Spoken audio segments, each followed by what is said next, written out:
कल्पित का तात्पर्य यह है कि शरीर विषयक जो अहंकार हैं, ठीक है, शरीर विषयक अहंकार के रहते हुए, ठीक है, मैं कह रहा हूँ कि शरीर विषयक आपके मन में अहंकार है कि मैं शरीर हूँ, ठीक है, और वह उसके रहते हुए चित्त की जो वाह्य वृत्ति होती है, चित्त का जो बाहरी विषयों में जो उसकी व्यापार होता है, वह जो है कल्पित धारणा कहलाती है। उसके द्वारा जो कार्य होता है वह कल्पित धारणा के उसको जानते हैं, उसको कल्पित धारणा के नाम से जानते हैं। और शरीर विषयक अहंकार का, ठीक है, और अकल्पित जो है शरीर विषयक, ठीक है ना, अहंकार का, शरीर विषयक अहंकार का परित्याग कर जब चित्त स्वतंत्रता से अपना व्यापार चालू रखता है, वह धारणा जो है अकल्पिता धारणा कहलाती है। उसी को महाविदेह कहते हैं। एक तो जो है शरीर विषयक अहंकार के रहते हुए आप चित्त को वाह्य विषयों में लगाते हैं, तो वह कल्पित धारणा है, ठीक है ना। शरीर जो अहंकार है, इंद्रियां हैं, बुद्धि है, मन है, उसके साथ मन भी है, तो चित्त को बाह्य वृत्तियों में अगर आप लगाते हैं तो वह कल्पित धारणा कहलाती है, क्योंकि यह कल्पना के माध्यम से होती है। कुछ लोग कल्पना में जाकर के ही ध्यान करते हैं काल्पनिक वस्तुओं पे, तो वह कल्पित धारणा है। परंतु ये कहते हैं कि ये जो शरीर विषयक जितने भी कल्पित धारणाएं हैं, इनका परित्याग करके चित्त अपना जो है स्वतंत्रता के साथ जो अपना व्यापार जो चालू रखता है, इसके कल्पित धारणा को छोड़ करके, तो इसको जो है अकल्पित धारणा कहते हैं। और इसी को कहा है कि इसी को जो है महर्षि पतंजलि कहते हैं, इसी अकल्पित धारणा को जो है, अकल्पित धारणा को जो है महाविदेहा कहते हैं, ठीक है। जो अकल्पित अवधारणा है, यानी कि जो देखिए, ऐसा नहीं है कि आप ध्यान में चले गए तो विचार बंद हो जाते हैं, विचार चलते हैं, ठीक है, परंतु जो अहंकार विषयक जो आपके चित्त के व्यापार हैं, ठीक है, अहंकार होकर के, जैसे कि मान लीजिए आपने किसी को दान दे दिया, ठीक है, आपने किसी को दान दे दिया और आप ये सोच रहे हैं, आपके मन ये विचार कर रहा है कि मैंने तो बहुत अच्छा कर्म किया है, मैंने जितना दान दिया है उतना किसी ने दिया है क्या है। आप एक तो अच्छा सोच रहे हो, सात्विक सोच रहे हो, अच्छा कर्म किए हो तो आप सोच रहे हो, और आपके अंदर ये भाव उठ रहा है कि मैंने सबसे अधिक दान दिया है, मैंने जो काम किया, मैंने इस व्यक्ति की भलाई किया है, मैंने इस व्यक्ति को जब ये अवस्था में था तो मैंने इसको खाना खिलाया था। इस तरह का कार्य करने के बाद भी आपके चित्त में अहंकार है, तो आप कल्पित धारणा में जी रहे हो। और इसी को छोड़ देना, आप इस भाव को छोड़ देना कि मैंने इस व्यक्ति को पैसा दिया था, मैंने इस व्यक्ति को भोजन कराया था, मैंने इसके बुरे समय में मैंने इसको मदद किया था, ये वृत्ति को छोड़ देना, वाह्य विषयक इस वृत्ति को छोड़ देना, यही जो है महाविदेहा वृत्ति कहलाती है। बात समझ में आ गई? समझ में आई कि नहीं आई?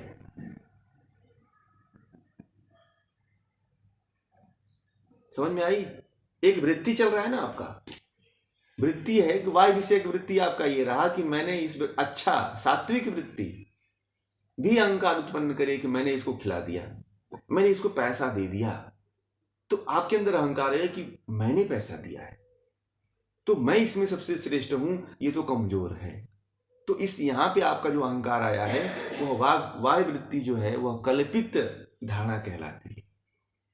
और जब इस तरह का भाव चित्त के द्वारा जो है, इन भावों को छोड़ करके कि मैंने इसके प्रति कोई कार्य नहीं किया है, मैंने इसको ना ही खिलाया है, ना ही इसके ऊपर कोई मदद किया है, तब वह जो धारणा है कि शरीर में रहते हुए इस तरह की जो है अहंकार युक्त जो धारणा है वह न उत्पन्न हो, तो उसी को महाविदेहा यानी कि अकल्पित धारणा कहते हैं।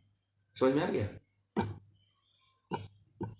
हाँ, अहंकार नहीं होना चाहिए।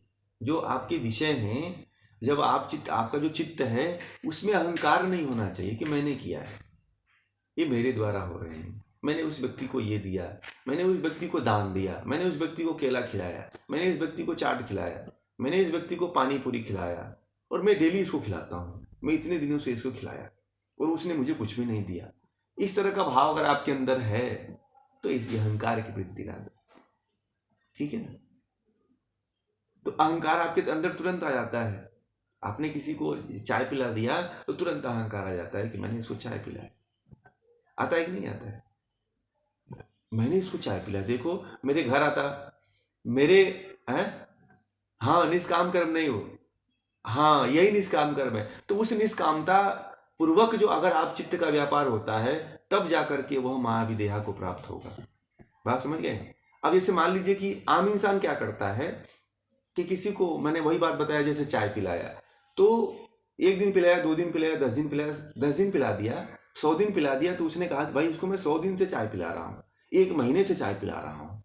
और फिर वो व्यक्ति कुछ गड़बड़ करता है तो उसके बारे में कहता है कि देखो मैंने इसको इतने दिन तक चाय पिलाया और मेरे साथ इसने ऐसा किया, मैंने इसको इतना खिलाया, इतना इसको मैंने ये बात किया, मैंने इसको इतना इस तरह से सजेशन दिया, मैं इसका इतना हेल्प किया, इसके साथ मैंने इस तरह का व्यवहार किया। तो आप कोई कर्म भी करते हो और फिर उसको ये कह देते हो कि मैंने तुम्हारे साथ ये कर्म किया, तो वो महाविदेहा में नहीं आएगा, फिर कल्पित धारणा में आ जाएगा, ठीक है ना। यानी कि वो सकाम में आ जाएगा। फिर आप शरीर से कभी अलग नहीं, तदा आपका शरीर से कभी आप अलग नहीं हो पाओगे और आप आत्मा का साक्षात्कार नहीं कर पाओगे।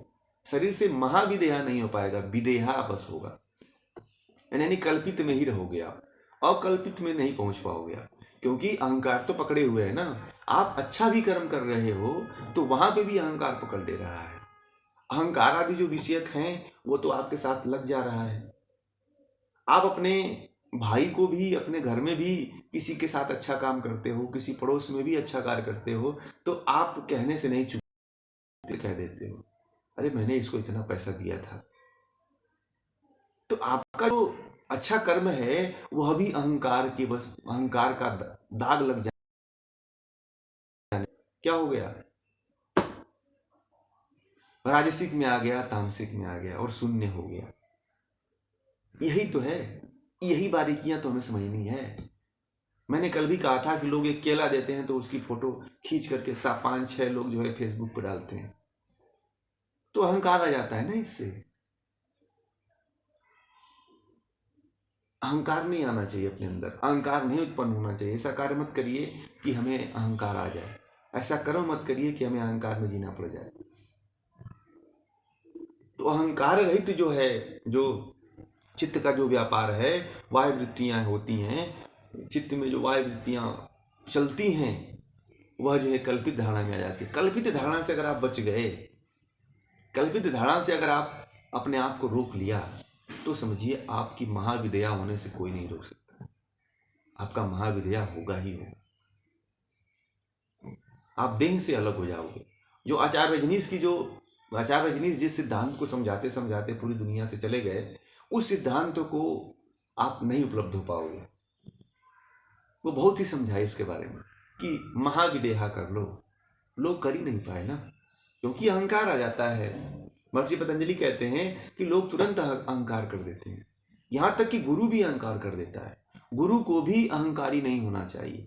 गुरु अगर किसी को, अपने शिष्य को ज्ञान देता है तो उसको भी ये नहीं कहना चाहिए कि उसके सामने उसको कि मैंने तुमको ज्ञान दिया तो तुम देखो इतना आगे बढ़ गए। अहंकार की भावना नहीं आना चाहिए कभी। अहंकार का अगर जिसके अंदर ये भाव उत्पन्न हो जाता है, वह फिर आध्यात्म को उपलब्ध नहीं हो पाता है, महाविदेहा को उपलब्ध नहीं हो पाता है। हम लोग यही तो फंसते हैं संसार में, व्यक्ति यही तो फंसता है और यही माहौल बना दिया गया है, इसलिए व्यक्ति बार बार इसमें फंस जाता है। इसलिए व्यक्ति जो है इससे कभी निकल नहीं पाता है, कल्पित धारणा में ही पूरा जीवन अपना नष्ट कर देता है। जो अध्यात्म में आए हैं कुछ लोग जो पहुंचे हुए हैं, वो बड़े ही बिरले होते हैं, एक आध दो जो पहुंच पाते हैं, कि यहाँ तक जो पहुंच पाते हैं, जो अहंकार आदि जो विषय हैं चित्त के, उनको छोड़ देते हैं। बहुत कम लोग छोड़ते हैं। आप देखिएगा लोग जो है ना, ये किसी को पेन देते हैं ना तो उसकी भी ख्याल रखते हैं कि मैंने उसको पेन दिया। पग पग पर एक एक हम इंच पे चलते हैं तो तुरंत अहंकार आ जाता है। इतना अहंकार हमारे अंदर भरा पड़ा है कि हम जो है अपने कर्म को भी निष्काम नहीं बना पाते। इतने हमारी अंदर तुच्छता भरी हुई है, हम इतने जो है साकामी हो चुके हैं और कहते हैं कि भगवान पता नहीं क्या करता है, भगवान ऐसा है, मैंने आज तक कुछ किया ही नहीं, भगवान ने मेरे साथ ऐसा कर दिया। अरे कभी अपने विचारों भावों को तो देखिए। केवल कर्म हाथ से नहीं होते हैं, केवल कर्म शरीर से नहीं होते हैं, मन से भी होते हैं, विचारों से भी होते हैं, करवाने से भी होते हैं। आप नहीं करते हो, किसी से करवाते हो तो भी होता है, मन में आपने ला दिया तो भी होता है। हम बड़े ही हम लोग जो है ना स्वार्थी हैं। ये है महाविदेहा को जो समझ गया ना, तो फिर तो वो जीवन मुक्त हो जाता है, शरीर के रहते हुए शरीर से मुक्त हो जाता है। उसको फिर कुछ करने की आवश्यकता नहीं रहती है, निष्काम ही हो जाता है। ठीक है ना। तो और कोई प्रश्न है? हाँ हाँ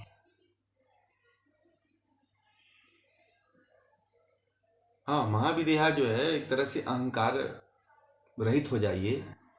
उसमें क्या है कि जो वायु वृत्तियां है ना, वायु वृत्तियां राजसिक और तामसिक गुणों से परिपूर्ण होती हैं। और जब महाविदेहा में आता है तो निष्काम कर्म करता है, मतलब कर्म उसकी वृत्तियां तो चलती हैं, परंतु उसमें जो है वह निष्काम कर्म करता है। ठीक है, निष्काम कर्म करता है तो अहंकार नहीं आता है। ठीक है। अब कोई निष्काम कर्म करेगा तो वह अहंकार को नहीं आने देगा, नहीं अपने आप को कभी वह इस कैटेगरी में शामिल होने देगा, है कि नहीं। आजकल लोग जो है अपने आप को, मैंने बहुत से ऐसे साधुओं के एक बार जो है ना, कुछ दिन पहले जो है 5-6 महीने हुआ, एक संत हैं फेसबुक पर, ठीक है, और वह जो है कुछ गरीबों को जो है भोजन करवा रहे थे, तो फेसबुक पर डाले। और सन्यासी, बड़े प्रचलित सन्यासी हैं।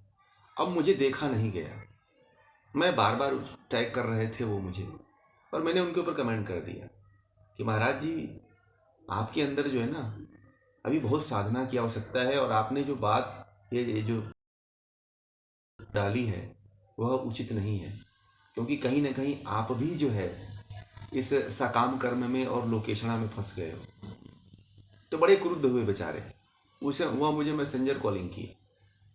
तो जब मैंने उनको समझाया, महाराज जी आप तो ज्ञानी हैं, महात्मा हैं, फिर भी आपके अंदर अहंकार आ गया। तो बोले ये तो आपकी बात सही है, परंतु सार्वजनिक रूप से नहीं कमेंट करना चाहिए। ठीक है, वो ये कह रहे हैं मुझे, सब लोग देखते हैं, मेरे भक्त देखते हैं, मेरे लोग जो जुड़े हैं, मेरे साथ जो जुड़े हैं वे लोग देखते हैं। तो मैंने कहा कि जब कहीं गलत होता है तो मैं देख नहीं पाता हूँ, बोल ही देता हूँ, इसीलिए मुझे रहा नहीं गया, और मैं बार बार प्रयास किया कि नहीं बोलूँ, मगर फिर अंत में बोल ही दिया।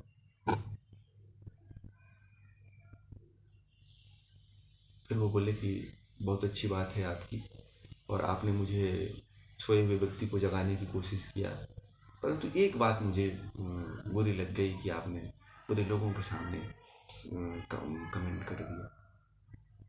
इस तरह के भी लोग नहीं भूल जाते हैं, आप भी भूल जाओगे, हम लोग भी भूल जाते हैं। हम लोग तो साधारण कोटि के हैं, सन्यासी लोगों की यह हालत है। हम लोग तो एक सामान्य जीवन जी रहे हैं, इस सांसारिक जीवन में जी रहे हैं, तो हमारी क्या स्थिति होगी। मैं देखता हूँ बहुत से सन्यासियों को, बहुत से साध्वियों को, जो सन्यास तो ले लिए हैं परंतु लोकेशना में इतना लिप्त हैं कि ऐसे ऐसे चित्रों को डाला करते हैं, इतना ऐसे ऐसे दिखावा करते हैं, ऐसे ऐसे पहनावे को, ऐसे ऐसे दृश्य को दिखाते रहते हैं कि जिसको आप देखेंगे तो कहेंगे कि ये साधु हैं, कि सन्यासी हैं, कि लोकेशणा में ग्रसित हैं, कि वित्तीयषणा में ग्रसित हैं। इस तरह से देखने को मिलता है। बड़ा मैंने कहा कि ये लोग जो है, शायद मुझे लगता है कि बिना पढ़े हुए ही सन्यास ले लिए, बिना ज्ञान के ही उन्होंने सन्यास की जो है लहर है उसमें कूदा है। जो व्यक्ति महाविदेहा को समझेगा, जो व्यक्ति महाविदेहा को जान जाएगा, अगर वो सन्यास में आ गया तो इस तरह का कुकृत्य नहीं करेगा। वो करेगा क्या? नहीं करेगा ना। अहंकार को नहीं आने देगा, क्योंकि वो ये समझेगा कि ये तो मेरा महाशत्रु है। एक क्षण दुनिया की नज़र में हम कुछ दिन के लिए दिखेंगे, दुनिया तो भूल जाएगी। दुनिया का तो ऐसा है, मैं बता दूं आप लोगों को, कि आज आप खिल रहे हो तो आपको देख लेगी, कल दूसरा आ गया तो आपको भूल जाएगी। तो दुनिया को क्या दिखाना? दुनिया से हम क्यों जो है हम सर्टिफिकेट लेना चाहते हैं? हर कार्य के लिए दुनिया से हम सर्टिफिकेट लेना चाहते हैं कि दुनिया हमें सर्टिफिकेट दे दे कि हाँ मैं इस तरह का व्यक्ति हूँ। इससे दुनिया से सर्टिफिकेट लेने के कारण जो है हमारा सर्टिफिकेट क्या हो जा रहा है? हम भगवान जो है अपने सर्टिफिकेट में हमको क्या करता है? फेल कर देता है। हम अपने ही परीक्षा में फेल हो जाते हैं, हम अपने ही सर्टिफिकेट में जो है फेल हो जाते हैं। यही होता है ना, आदमी यही करता है ना, कि दुनिया से सर्टिफिकेट पाने के लिए अपने कर्म को भी, से प्रशंसा पाने के लिए जो है अपने चित्त के भावों को अहंकार में बस लिप्त कर लेता है।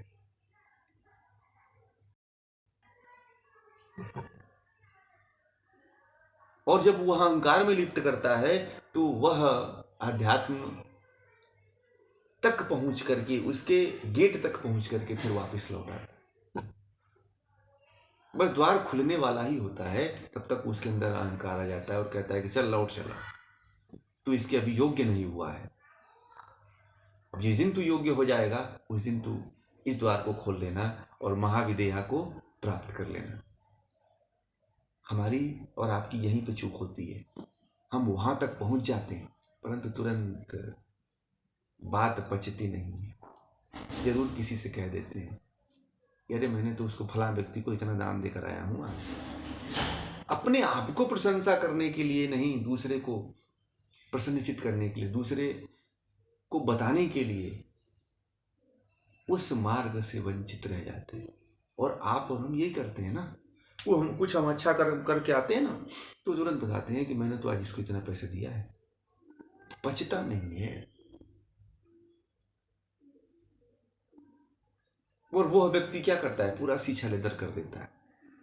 इनसे बताएगा, उनसे बताएगा, फिर आपकी बुराई करेगा, फिर दूसरे लोग जो बुराई करेंगे उसका समर्थन करेगा। दूसरे लोग बुराई करके कुछ आप लोगों का हानि करने की सोचते हैं तो उसमें वो साथ देगा। इसलिए क्यों बताते हैं? किसी को बताने से, किसी को कहने से ऊपर वाला तो देख ही रहा है। जिसके लिए हमने कर्म किया आप देख रहे हो, आपके चित्त की वृत्तियां देख रही हैं, आपके चित्त के व्यापार हैं, वह उसमें भी तो हमेशा ये कहता है कि किसी को बताओ, किसी को कुछ कहो, किसी को बताओ, तुम बताओ बताओ बताओ, तुमने बहुत अच्छा कार्य किया। बस वहीं पे भटक जाता है व्यक्ति। वहीं पहुंच कर बताता हूं कि महाविदेहा के गेट खोलने की बात आती है तब तक वह अहंकार के कारण जो है फिर वापस लौट जाता है। और बार बार यही हो रहा है हमारे साथ और आपके साथ। निष्कामता को नहीं प्राप्त कर पाते हैं हम लोग, थोड़ी सी गलती कर देते हैं। स्वामी राम सूरदास जी कहते हैं, मैं बार बार उनके बारे में बताता हूं कि स्वामी राम सूरदास जी ये कहते हैं कि जीवन में व्यक्ति जो है ना, कोई भी कार्य करता है तो उसका फल चाहता है। किसी के साथ जुड़ता है तो स्वार्थ लेके जुड़ता है। किसी से कुछ बात करता है तो कुछ ना कुछ उसके पीछे स्वार्थ होता है। कहीं जाता भी है तो भी स्वार्थ होता है, कोई बात भी करता है तो भी स्वार्थ होता है। परंतु इसको जो पहचान करके और इस स्वार्थता को दूर करने की कोशिश करता है, वही जो है ईश्वर को प्राप्त हो पाता है, ईश्वर को उपलब्ध हो पाता है। सब लोग चाहते हैं कि मैं परमात्मा का साक्षात्कार कर लूँ, मगर परमात्मा को साक्षात करने के जो कंडीशन है, जो स्थितियां हैं, क्या उसको हम फॉलो करते हैं? क्या उसको हम पालन करते हैं? क्या हम उसको अपने जीवन में धारण करते हैं? नहीं करते हैं। इस कारण नहीं पहुंच पाते हैं। और जब नहीं कर पाते हैं तो दोष किसी और पे देते हैं, भगवान पे देते हैं, भगवान को भी गाली देने लगते हैं कि अरे ये भगवान कुछ नहीं है, बेकार की बातें, मैंने इतने दिन तक कुछ किया, कुछ नहीं हुआ है, फालतू की बातें सब। इस तरह के लोग ही इस तरह की बातें करके फिर जो है उस रास्ते को छोड़ देते हैं, पर अपने प्रयास के ऊपर ध्यान नहीं देते हैं कि मैंने जो है कौन सी चूक कर दिया, उस चूक को नहीं याद करते। ईश्वर के ऊपर दोष देते हैं, अरे मैंने फालतू में इस व्यक्ति के बारे में जो है मैंने इसका ध्यान किया, मैंने इसके बारे में पढ़ना शुरू किया, मैं तो एकदम बेकार हो गया, मैं तो बदलने लगा, मेरे अंदर ये हो गया। फिर वो तमाम जो लोग हैं, अन्य लोग हैं, उनके बारे में उस तरह की बातें वो करने लगता है, उस तरह की दृष्टि वह अपना लेता है। तो महाविदेहा को प्राप्त होइए। और आज के संत जैसे कि आचार्य रजनीश हैं, तो आचार्य रजनीश का जो दर्शन है वो महाविदेहा को है कि शरीर से अलग कर दो, साक्षी भाव को उत्पन्न कर दो और तुम्हारा शरीर अलग हो जाएगा, तुम आत्मा का साक्षात्कार कर लोगे। वही बात जो है महर्षि पतंजलि कह रहे हैं।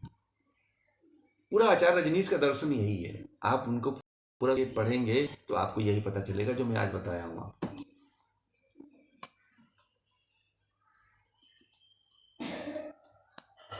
और यही दर्शन जो है महर्षि पतंजलि हजारों साल पहले आचार्य रजनीश से पहले लिख के गए हैं।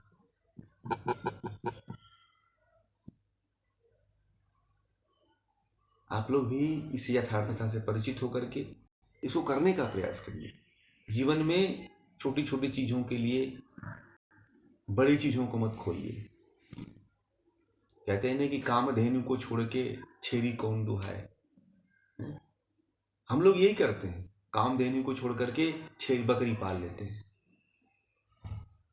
सारे मनोरथ को जो पूर्ण करने वाली कामधेनु गाय है उसको छोड़ देते हैं, और जो बकरी है जो दिन भर खाती रहती है और गंदा करती रहती है और दूध भी नहीं देती है, उसी को पालने की कोशिश करते हैं,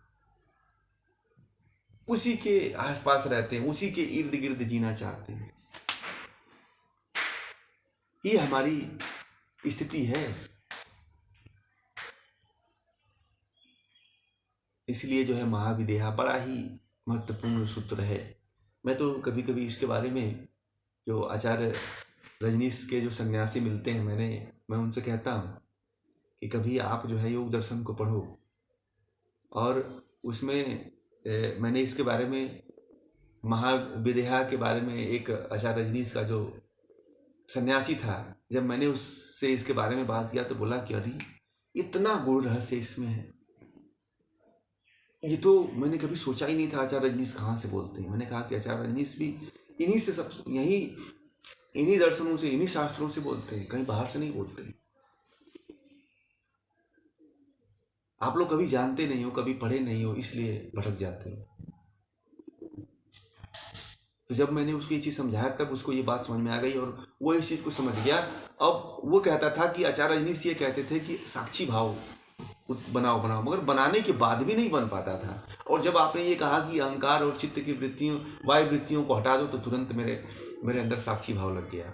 मैंने कहा कि समझ में आई बात है। ऋषियों की बात कहीं ना कहीं वो जो ध्यान करवाते थे, आचार्य रजनीश जो ध्यान करवाते थे, उसमें केवल साक्षी भाव को जागृत रखने के लिए कहते थे, परंतु अहंकार उसमें कहा जाता है। अहंकार तो बना रहता था। बोलता था कि मैं साक्षी भाव तो करता था, परंतु मुझे अहंकार आ जाता था। उस अहंकार को न छोड़ने के कारण मैं जो है 10 साल लगा रहा हूँ। 10 साल संन्यास लिए उसके हो गया था और वह जो है इसको बात समझ में नहीं आई थी। मैं बता रहा हूँ, उससे मुझे 2 साल पहले मुलाकात हुई थी उस सन्यासी से, और जब मैंने इस चीज़ को समझाया तब वो समझ में आ गया। मैंने उससे पूछा कि आचार्य रजनीश के दर्शन को 2 लाइन में बताओ मुझे। तो बताया थोड़ा थोड़ा। जब बताया तो मैंने उसको ये बात कहा कि तुम एक महर्षि पतंजलि का योग दर्शन है, उसमें थोड़ा सा एक सूत्र पढ़ लेना, तुम और आगे बढ़ जाओगे। तो वो पढ़ा तो उसको समझ में नहीं आया। फिर मेरे से वो मिला, फिर मैंने उसको समझाया, तब उसको ये बात समझ में आई। बोला कि वास्तव में अब मैं वहाँ पहुँच गया। तब जाकर के साक्षी भाव प्रकट होता है, जागृत होता है, तब जो है ध्यान घटित होता है, और इसी को महाविदेहा कहते हैं। ठीक है, तो ये सारी चीज़ें हैं। और धन्यवाद। तो जो आज का जो विषय है, फिर इसको यहीं पे पूरा करते हैं, ठीक है ना।